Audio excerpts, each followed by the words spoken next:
Well, guys, as always, appreciate your guys' time. Haven't seen you guys in a week, so you guys got a little bit of a break from me, but appreciate your guys' time as always. And thank you, Jesus, for another day of life, another opportunity to coach these kids, man, and have an impact. And every day I come into the office, man, I'm so blessed to be a part of this program, this team, this community, because we've got a great group, man. We just got to keep growing every single day. Obviously, learned a lot from this season, taking the bye week, early on the bye week, taking time to look at our team, right? Learning a lot. We talk about really a football season's in 3 phases, right? Your first month-ish is the identity time. We've talked about this where it's like you're really finding a lot about your team. Who are your leaders? What do we do really well in all 3 phases? Who are our guys? And then that month of October-ish is really building skill. You got to keep showing growth week in and week out, right? And obviously we showed some growth in some areas and then some growth. Obviously a lot of growth still needs to happen in all 3 phases as a team, right? It's hard going to the bye week coming off a really bad game, and that's on us. That's on starting with me to look and see kind of why that happened and how we can be better. And then the month of November, man, this is the separation month. This is where boys come turn to men, and you see that around college football. I mean, I talked with our leadership today just about some different examples around college football of games that it's November football, man. Crazy things happen.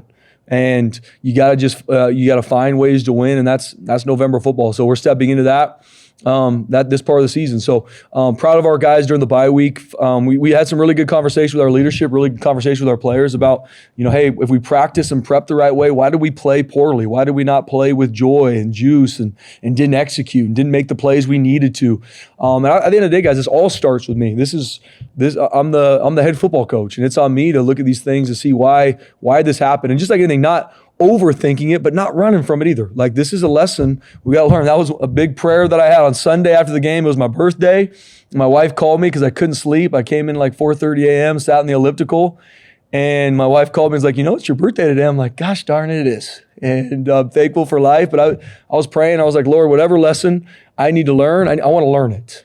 I want to learn it. And that doesn't mean all of a sudden you're going to be perfect, but whatever lessons that football give you, because we get judged on 12 nights a year, what are we as a team needing to learn? And there's a lot of things that came from that game, a lot of things that showed us our culture is what you put out there. And there's a lot of things that we need to fix. And I love this team, and I'm proud of the conversation we've had. I'm proud of the 2 practices we had this week that was just focused on us, focused on growing, focused on improving. How can we improve some of these fundamentals and techniques that we need to? So, we got a lot of work to do, a lot of things to continue to grow from. Injury-wise, before talking about San Diego State, Maddox is going to be out for a little bit. He's going to miss this game. I do think he's going to be back this season, which is really exciting, but he's going to be out this week, and I talked to him. He's going to be an assistant coach for us this week as he fights to get healthy, and we're going to pour into Max, believe in Max Cutforth, and excited for him to take the reins and be QB1 going this week.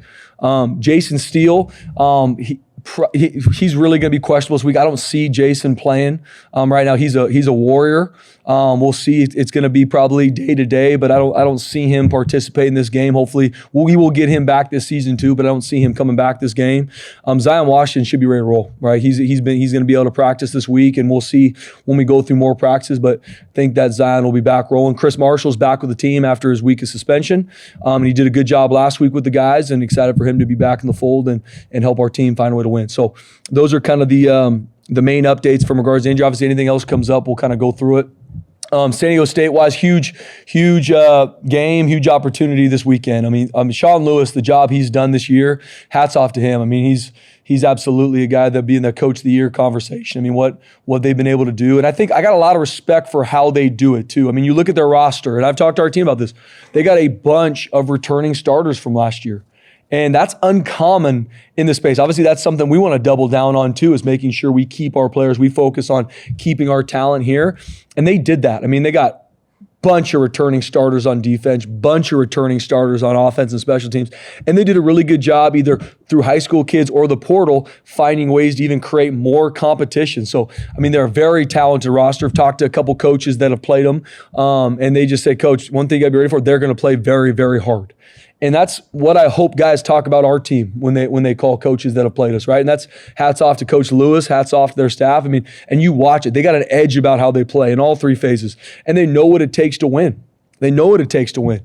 And even the game they played against Hawaii, I mean, first off, going to Hawaii to play is hard. We've been there. It's a dogfight. It's hard. There was some weather. And they battled, and some things didn't go their way.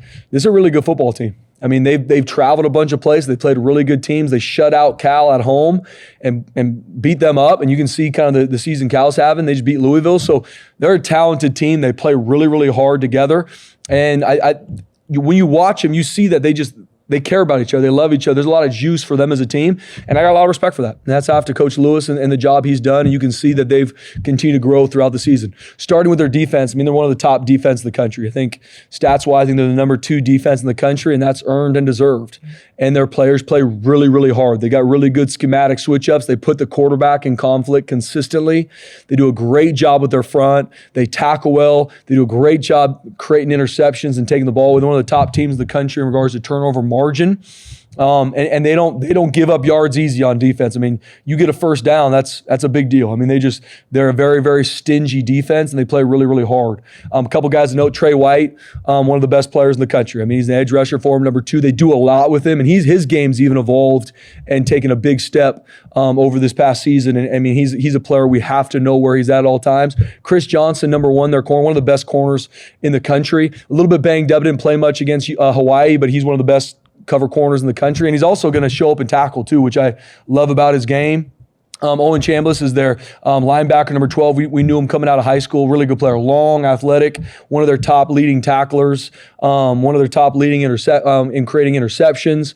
We got to know where he's at all times. Their secondary plays really well together. They do a really good job disguising coverages.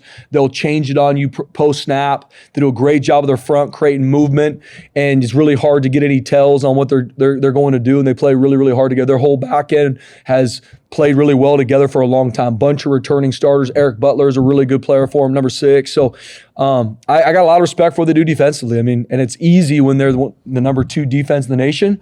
But what we get, we're going to have to earn every yard because they're a really stingy defense. Got a lot of respect for how they play. Offensively, obviously, Coach Lewis, offensive guy. Got a lot of respect for what they do offensively too. I mean, starting off with their 5 senior offensive linemen. This is probably the biggest offensive line we've seen all season. Mike Schmidt, their offensive line coach, known him for a long time, San Diego native. He does a great job, great recruiter, and he attacks what you do defensively. Like they're not just going to come out and just run their plays. They are going to have specific run plays to attack our defense. We got to be ready. We got to be ready to adjust because he's really, really skilled at creating mismatchups, with their offensive front and what they do. So got a lot of respect for how they run the football. Lucky Sutton's the top running back in our conference for a reason, number 7. Very good balance. He's a one cut and then could also take it the distance, but he's big too. He's tough to take down. Big, thick kid. Jordan Napier, one of the receivers, that they put him everywhere. They'll give him the ball in fly sweeps. They'll give him handoffs. He's a true sophomore, Southern California kid. Elite football player. Elite with the ball in the air. They're going to find a way to get him the ball at all times, and we got to know where number 2 is at. And Jaden, their quarterback, man, remember him coming out of high school, Michigan transfer. I mean, he is big now. I mean, he's big. He can make every throw. He can run it. I also love, he's got a really good moxie to him too. He's a captain for a reason. He can make the throws. He can make the runs. They do a lot of RPOs. They got some design runs, some design drop back pass, some shots, and he can make them, man. He's tough to take down, and he does a great job scrambling to throw and then also scrambling to take off and move the chains. And like I said, they just got a really talented group, and we know they're going to be really well coached. They mix in tempo to where you don't know. Sometimes they're going to tempo and run the ball, tempo and throw the ball, tempo, hard count you. They've got a lot of free plays from hard counts where a defense is reeling. And obviously that's stuff we got to be ready for. Special teams wise, they attack you on special teams. They got a lot of different looks in all 4 phases. They got a bunch of different fakes they're going to try to run against you. They make it tough in their coverage units. They make it tough in some of their punch structures. And so we got a lot of work cut out for us to make sure, because they're gonna find ways to create explosive plays on special teams. They're really well coached. They play hard. So got a lot of respect for Sean Lewis and their group, man. I mean, there's no doubt that's why they're where they're at. That's why they're 8-2. That's why they're the number 1 team in the Mountain West for a reason.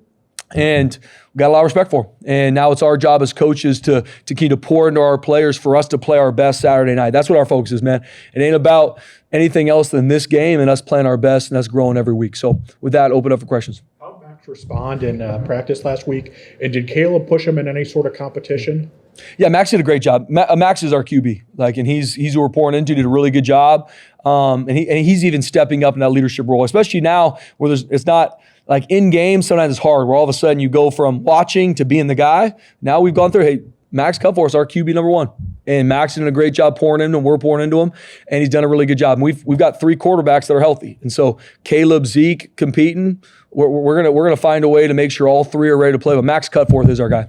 Just curious if you could say more about Maddox and what the injury is, also just where he's at right now. Is he rehabbing? Is he still resting? I guess, where's he at? It's a lower leg injury, and I'm going to kind of keep it at that, Sean. But he's rehabbing, and he was in our leadership meeting today. He's rehabbing. Obviously, can't practice or do anything, but we're rehabbing at this point. Not something that we got to get surgery on, which is awesome. Very thankful for that.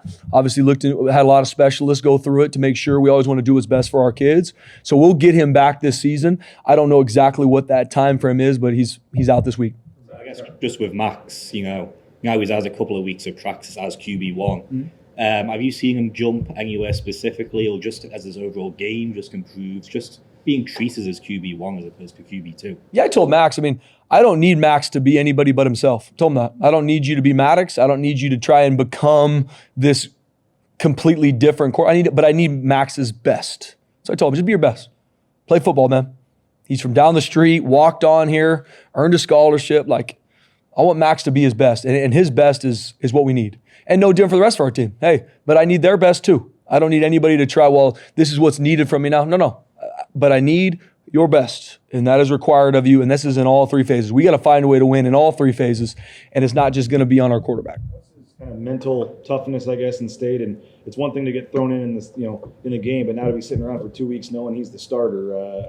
Being a local guy, I'm sure there's a lot of attention and people reaching out to him. Just how do you think he's handling all this mentally? Yeah, I'm sure. To your point, BJ, local kid, especially the story, walk on. Now he's going to start a game for Boise State football. Awesome. My message always with our players, I want to try always be a truth teller. It's just, hey, this is where we're at. Max, we believe in you. Go be your best. And it's all process focused, because even we got players from Southern California. I'm sure they're going to have a lot of family. It's process. How can I have my best Monday? How can I focus on growing to understand the game plan really well? And for Max, it's going to be no different. I believe in Max. And same thing to Sean's question. I don't need Max to be anybody but his best. And we got to make sure we set him up for success. And I need everybody to play their best, not because Max Cutforth is our quarterback. It'd be no different if Maddox Madsen was rolling out there on Saturday night. I want our players to grow, because that's November. It's separation month. I need our guys to step up and be their best. You have to, dumb down the playbook or limit anything when he's in there as opposed to Maddox? No, Max is extremely bright.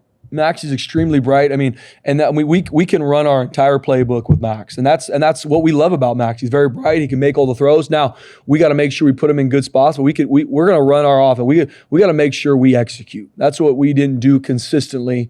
A week ago against Fresno State? We just didn't execute. And that's not just on the quarterback. It's the play calls, the offensive line, the tight ends, the receivers, the running backs, obviously the quarterback too. But no, we can run our entire playbook, and that was the biggest thing for us. No different in a bye week. What do we do well? What are some things that we got to do well, and what are the things that we got to do to attack San Diego State? And Max can do all those things. Talk about process and stuff. Bye weeks seem to fall at a convenient time maybe for a guy like Max. Does this process alter at all now that he's QB1, or what does that look like, and what did his bye week look like? Yeah, hopefully not, Jay, to be honest with you. Hopefully the process that when he was QB2, he can stay with that exact process. But there is more. There's going to be more urgency. It's just the nature of it, right? When hey, snap one, I'm rolling out there. But he's a competitor. Zach Hill, our quarterback coach, does a great job with him. He's a football guy. He's smart. He picks things up really well, and he can run our offense, right? With our offense, it's not just who's the most talented quarterback. Can you operate our offense? Because we're a pro-style offense. There's a lot of intricacies to what we do, and Max can run it. We can be efficient. We can operate with Max at the helm. And last week, going into it and really going through self-scout to see, okay, what are the things that we do well? What can our players execute really well? Max can do all of it. And we just need to pour into him to make sure the moment's not too big. That's why, for me, I'm just go play football, man. The work has been done in the bye week. Let's go through our practice this week. By the time we fly down to San Diego, man, go cut it loose. Go have fun. That's what it is. Do you have early in his time here, Max Cutforth moment? Obviously you believe in the point you want to put him on scholarship. So do you, I've covered him back in high school, and I saw him as a competitor there. Do you have a little moment, maybe something against your defense or anything like that? Yeah. Do you recall? It's a good question, Jay. I remember when he was on, scout team quarterback, and I was probably yelling at him a ton, just like some of the other defensive coaches, just to do something. But what I love about Max is he never gets too high or too low. And similar, him and Maddox are very different personality, different players, all that. But like he's a very cool, calm competitor. Even in the Fresno State game, things are not going our way. We're not playing well, and that's not Max's fault. Just in general, if anything, it's my fault. But he never was deer in the headlights. It wasn't like, oh my gosh, what is this moment I'm a part of? He was just like, Coach, I'm on it. I got it. Let's go. And that's an uncommon trait. And seeing that even, like I said, local kid, walked on, had opportunities to go other places, walked on here because he wanted to be a part of this football team. And even through his time here, he's absolutely earned the right to be a scholarship quarterback.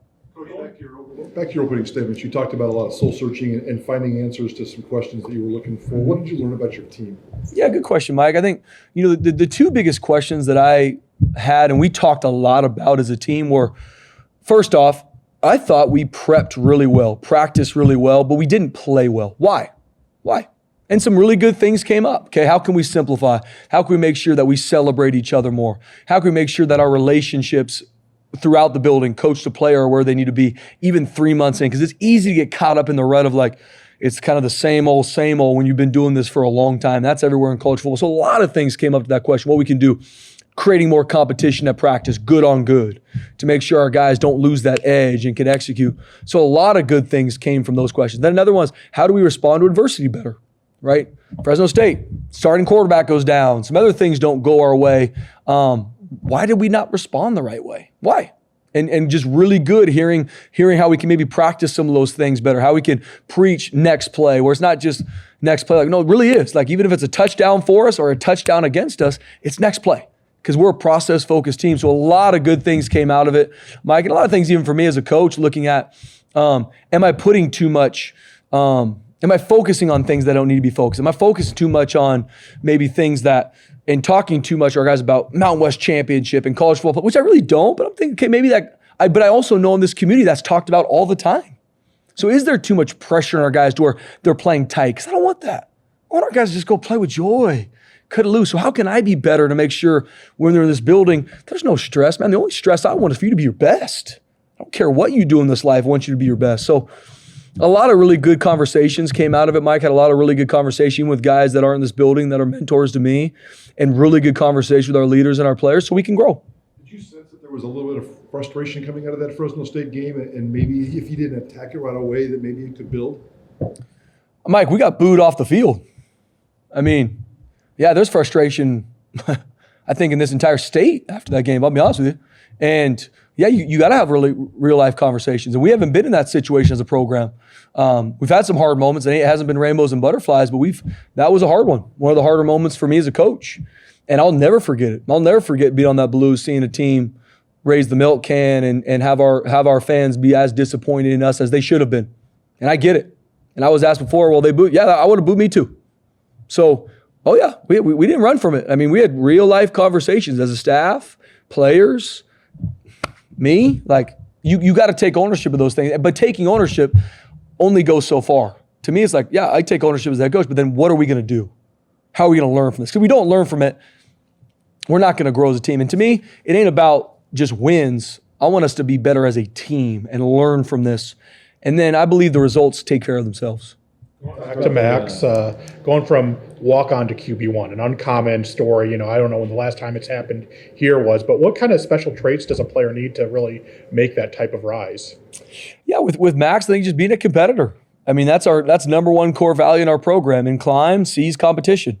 And that's urgency to win in everything. And I think that's Max, right? That's Max. I mean, seeing a guy counted out, I shouldn't say counted out, but obviously as a walk-on at any program, there's guys that the staff think that maybe are going to potentially be better. And he just continue to learn, continue to grow. And little by little, he's climbed all the way to be QB2. And then we know with QB2, you're one snap away from being the guy. And he is the guy now. And he's earned that right. You guys had more penalty yards than rushing yards in that last game. Mm-hmm. How do you get the running game going, and how much would that help Max? Yeah, that's exactly to your point, BJ. That's why it's not how can Max all of a sudden be elite quarterback, which he's going to play well, but we got to be more efficient in all phases of our offense. We have to be able to run the football efficiently. That's a DNA part of our team. We have to be able to do that. We didn't do that. So we got to be able to make efficient throws. We can't start set 1st and 20 because of a holding call, or 1st and 15 because of a false start. Like we're hurting ourselves, and we can't do that. You can't do that against, especially against San Diego State.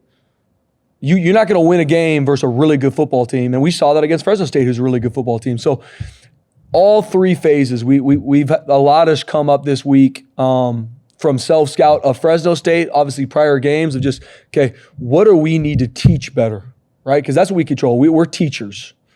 What do we have to teach better? What needs to be clear? What needs to be more concise? What needs to be simpler for our guys? And then that's what we kind of went to do, because in all phases, and where guys are hurt, it's next man up, carry the flag. I'm sure San Diego State's going to have some injuries. It's next man up, carry the flag. In terms of the distribution of carries, we ask you about it, pretty much every week, and it seems like it's a different guy, maybe hot hand in this game. I mean, you guys are 5-0, and Dylan Riley gets at least 10 carries. I mean, is at some point do you need to pick a guy and give him more of the action, or do you think the kind of hot hand all three guys getting similar stuff can work? Yeah, all 3 are going to be involved in this game plan. All 3 are going to have plays for them, and we're going to run the hot hand. But I'll be the first. Getting Dylan Riley touching the ball 6 times can't happen, and that's on me as a head coach. We got to have a plan to make sure he touches the ball more than that, and that won't happen again. We've had the conversation a lot about the personal fouls and unnecessary roughness penalties. How has the conversation continued to evolve to eliminate the self-inflicted negatives? Yeah, we've had too many this season, and we had too many obviously in the Fresno State game, and one of our players has had it in multiple games. And we had conversations. I don't shrug my shoulders. I don't have an answer. We sat down like, well, why does this happen? Every time it happens, we pull you out, we go through the discipline, we run as a team. But at some point, if I don't learn from touching the hot stove, where are we going to? What are we doing? And so we can continue to have conversations. And with a couple of the ones in the game, the roughing the passer, can't do it. Can't do it. Those, it's bang, bang. I see it. One of them, the late tackle out of bounds, can't happen. Absolutely should have been called and should be called every single time. Can't happen. And why? But why are they happening? And that's what we kind of look at the staff and just making sure, hey, what are we teaching? What are we teaching with the quarterback? We got to make sure that we don't continue to have roughing the passer calls, because just because the emotion of you wanting to push a quarterback to the ground there does not help our team.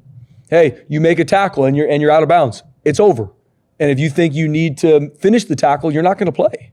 So we got to look at those things. And obviously, like we talked about, Amaron's had a lot of them, and we just got to continue to. I love him. He's a great teammate. He's a great kid. But in those moments, frustration, competitor come out, and he's made bad decisions. He's not a bad kid.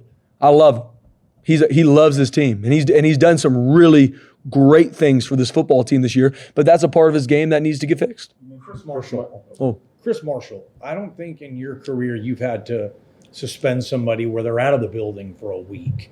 You didn't know if he was going to come back or how he would come back. What were your emotions that Monday when he showed up and you saw him there and he was, I guess, doing what he needed to do or was asked to do? Just your emotions of getting him back, because you might have thought he might not be here.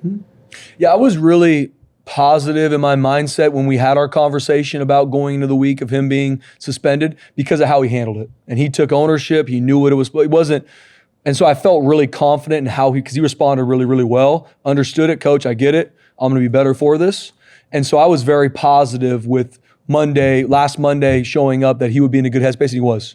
And he did a really good job last week in the bye week of practice and what we needed him to do.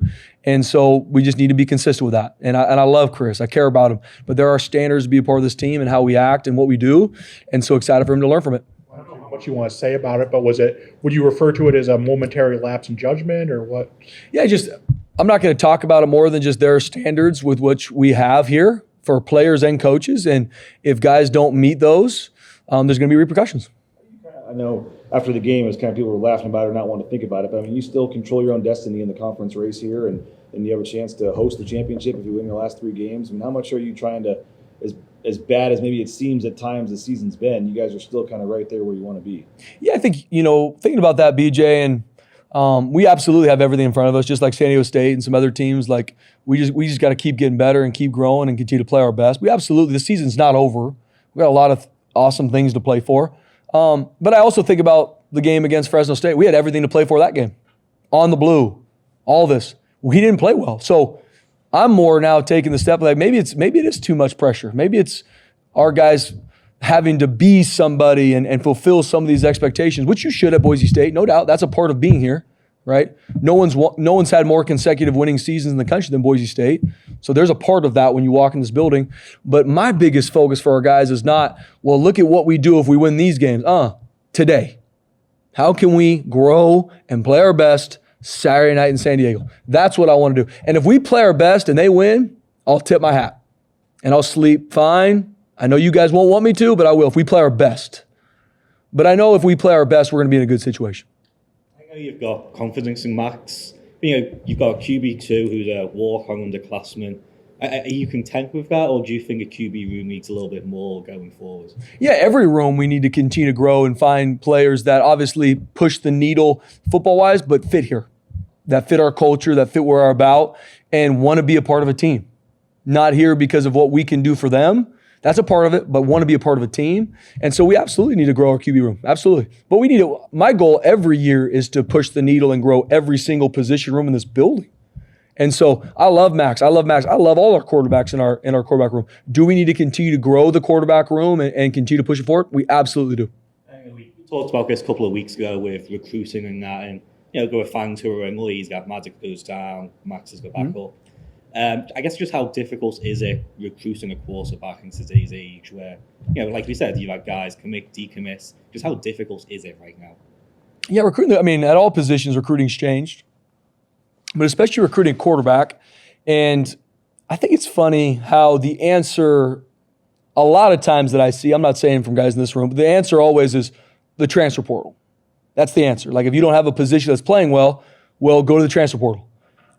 And I'm not going to speak a lot about it, but like that's not always the right answer. Sometimes it is. Sometimes it is. And we will walk that path with every single position. But there's a lot that goes into that as well. There's a lot financially that goes into recruiting the transfer portal for the right type of a player. There's a lot that goes into from a culture standpoint. So for us, recruiting quarterbacks is recruiting any other position. Obviously, quarterback's pivotal. And we have had some decommits. We've had some things. But I believe in this team. And I believe in what we can continue to grow to. And I know we're going to find the right ones. That doesn't mean that people on the outside are going to love clicking on the commitment graphic. I don't know. But I know it's going to be the right one. And where they come in is where they're going to grow to, but everyone is going to like who they become here because they're wired the right way. That's what I believe in recruiting. If you try and make everybody happy on rankings and who you have, I don't think you're focused on what matters. For us here, talent sets the floor, character sets the ceiling. I want to find guys with a high talent, but most importantly, high character, because then they can become really good football players and really good parts of this culture. And so note with the quarterback room, we're continuing to recruit a quarterback. We've got one great that we really like committed, and we got another one that we're working to find who that is, but we'll find him. We'll find the right one. All right, thanks, Ed. Good job. Yep. Hey, Coach. Thanks, guys.